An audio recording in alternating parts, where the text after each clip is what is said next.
Wong soleh diutangi dhuwit ora oleh medhit. Sebenarnya dibandingno. Maling mbek maling utang-utangan, wong soleh ora utang-utangan. Ya memang begitu. Nah itu yang dimaksud ayat intakunu ta'lamuna fa innahum ya'lamuna kama ta'lamun wa tarjuna minallah ma la yarjun. Jika kamu merasa sakit karena berjuang demi agama, orang-orang zalim juga sakit karena kezalimannya. Toh mereka berani. Coba jadi kiai bandar narkoba resikonya tinggi mana coba? Resiko jadi bandar narkoba. Antar geng narkoba juga musuhan, takut ditangkap polisi. Jadi kiai paling ono wong hasud sithik-sithik. Paling wong ngrasani. Kiai iso ngene omong tok ora iso nglakoni paling gitu. Padha kiai ini paling hasud. Ya sithik-sithik lah, paling serek. Kalau bandar narkoba gak cocok, nembak. Karena rivalitas mereka ekstrim. Sehingga kalau sampean cemen jadi kiai nanti ya diingatkan Allah dibandingkan orang apa? Zalim. Jadi eling-eling ya. Terus semua kesalahan kita, loyalitas kita pada agama nanti dibandingkan orang zalim karena mereka loyal sama pekerjaannya, sama kezalimannya. Enggak atus preman-preman nak belani kanca wani mati. Kadang kiai santri belani kiai ini rapati wani mati. Wis repot preman-preman nak tobat wis repot. Kula nu rada nyesal mek tobaté preman. Nak ana preman teng perapatan tobat. Niku terus ning masjid, men itikaf terus mbek wong sopan.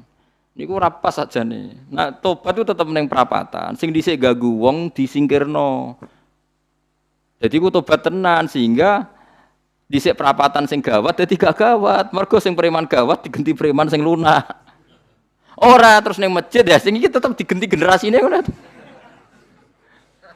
Mestine maksudnya mesti ora kok terus elek mboten mestine tobaté ngoten niku. Sayyidina Umar itu dulu itu menakut-nakuti orang Islam. Angger ana ndekne wong Islam wedi kabeh. Terus Abu Bakar ya wedi kabeh wedi. Suatu saat Rasulullah mlaku-mlaku ngerti Umar gulut ning ukat, menangan. Terus kata Rasulullah andekan yang Islam itu hebat Islam. Hanya Rasulullah berdoa wa ma'izal Islam fi Umar. Akhirnya Umar masuk Islam. Hari Kamis masuk Islamnya. Wis kira tau mikir to sak dinane kula roh sak dinane dungane Kamis masuk Islam Jumat. Ning omahe adike ning gone IP-ne. Mergo diwacana Quran surat Toha. Bareng Islam metuki Nabi, walhasil bar Islam teng Zaid bin Arqam ning mbene Nabi terus langsung marani omahe Abu Jahal ora terus ning masjid menenge langsung marani Abu Jahal. Angger ki ganggu Nabi tak pateni. Bariku mare Abu Jahal, aku saiki wis Islam iki ganggu Nabi tak pateni. Gentenan wong kafir sing delik. Paham nggih?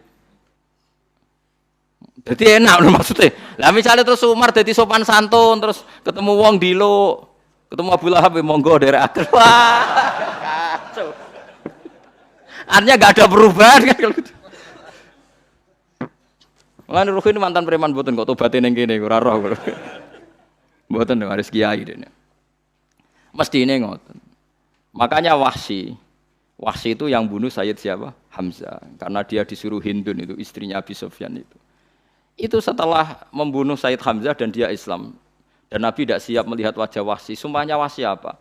Saya bersumpah akan membunuh orang paling dibenci Rasulullah. Sebagaimana saya pernah membunuh orang paling dicintai Rasulullah. Terus tobatnya dia mateni Musailamah al-Kadzab. Wong sing ngaku Nabi ngarang Quran. Itu tuh sing mateni sinten? Wahsy. Jadi Wahsy sebagaimana aku pernah membunuh orang paling dicintai Rasulullah. Tobat saya membunuh orang paling dibenci Rasulullah. Ya misalnya terus Wahsy tobat, sampean nyapu masjid, terus gak duwe selera tarung, zaman kafir tarungnya tenanan, bareng Islam nyapu masjid, bariku ngiseni jedinge, terus bareng dijak perang wedi wae repot.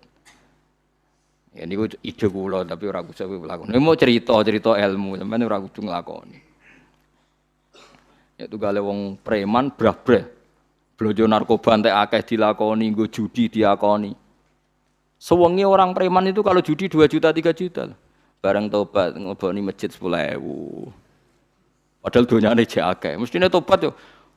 Saya zaman judi semalam 3 juta. Sekarang kalau pengajian atau ke masjid semalam 3 juta 100 lah minimal diluwehi. Ora ya malah pas tobat nglebokno amplop masjid yo 10.000, kadang 2.000. Wis repot-repot. Tapi ya apik tobat, mesti iki cerita. Tidak begitu, mestinya berbanding. Paham nek sampean takok tobat itu cara ulama nggih ngoten niku berbanding. Malane riyen Khalid bin Walid itu jadi panglima perang Islam itu. Saya masih ingat makalahnya Khalid bin Walid. Fakama anni aktsartul qatla fi kufri aktsartul qatla fi islami.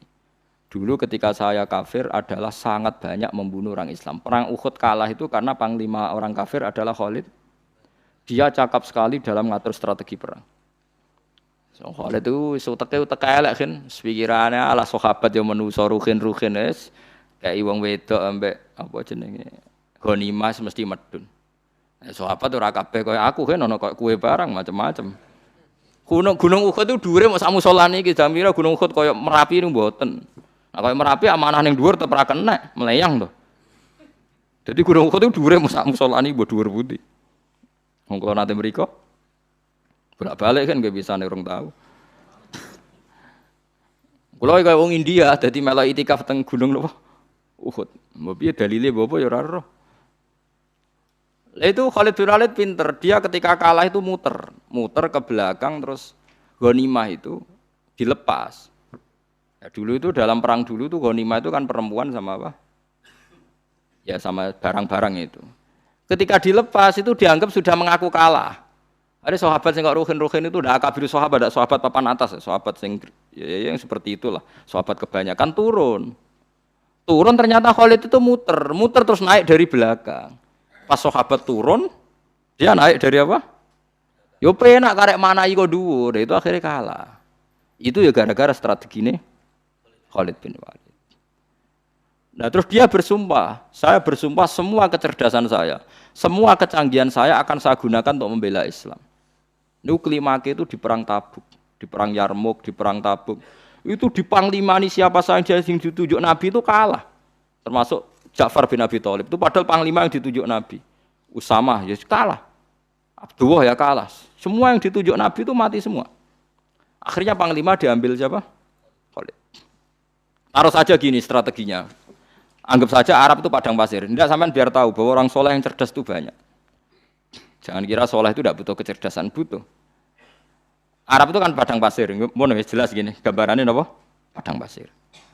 Itu kalau perang itu kan taruh saja orang Islam itu 3.000 musuhnya 10.000. Memang kejadiannya gitu, 3.000 musuh 10.000. Itu kan berbanding berapa itu? 30 ya? 1:3 ya? Nah itu dulu, pasukan-pasukan Islam dulu itu sama-sama seperti soft sholat. Jadi memanjang. Ya akhirnya perang itu kelihatan sekali mana yang sedikit, mana yang banyak. Habis Khalid strateginya dirubah. 100 orang di depan, anggap saja gitu, pokoknya tak gambaran coro Jawa paling gampang. Lagi mau kitabnya malah bingung tuh. 100 pasukan kuda yang di depan itu disuruh negarkan kuda, disebut fal mughirati subha itu. Yang itu wal adiyati napa? Dobha fal mughirati subha itu. Pokoknya anggap seperti itu. Fal muriyati apa? Qadha itu. Kuda yang 100 di depan disuruh menegarkan. Pokoknya kon gerak sehingga debu itu banyak bertebangan. Terus pasukan yang 3.000 itu disuruh memanjang sepanjang-panjangnya. Karena di depan ini ada tegaran kuda tadi, orang kafir yang di sana itu melihatnya ada bantuan datang baru. Wih, pasukan Islam teko wakeh, panjang lagi. Dikira jumlahnya itu sampai 50.000 lebih. Paham sih kalau maksudnya? Jika wong kafir melaju perkara ini tidak mungkin kita tandingi, orang Islam dapat bantuan baru padahal ya wonge podo. Mau bari setok dirubah. Nah, misalnya sing mimpin Mustafa sembah jare mati ya syahid, ya mati kabeh wong Islam. Lah itu artinya dia masih ingat betul, saya dulu pernah menggunakan kecerdasan yang sama untuk mengalahkan umat Islam. Saya bersumpah kecerdasan yang sama akan saya gunakan untuk memenangkan Islam. Lah coba bayangno to nek ning padang pasir 3.000 orang yang 100 di depan negarno kuda supaya pandangan tidak begitu jelas. Terus yang belakangnya memanjang dari jauh kan kelihatan pasukan dapat bantuan baru. Padahal ya orangnya sama. Akhirnya orang kafir merasa wah enggak imbang. Kita tidak imbang karena orang Islam dapat bantuan. Terus menang perang itu. Lah itu tobat bener gitu loh. Orang kok pas kafir cerdas, buareng Islam tobat nyapu masjid. Sebarigus ngaji ngantuk. Padahal zaman kafir cerdas, memperdayakan ekonomi nganti sugih bilgeder. Bareng Islam terus dunia nentek melarat, terus nyapu masjid, sebariku sholat qobliyah ba'diyah mulai, mau poso sunat. Ya tidak apa-apa itu, tapi sugih tetap.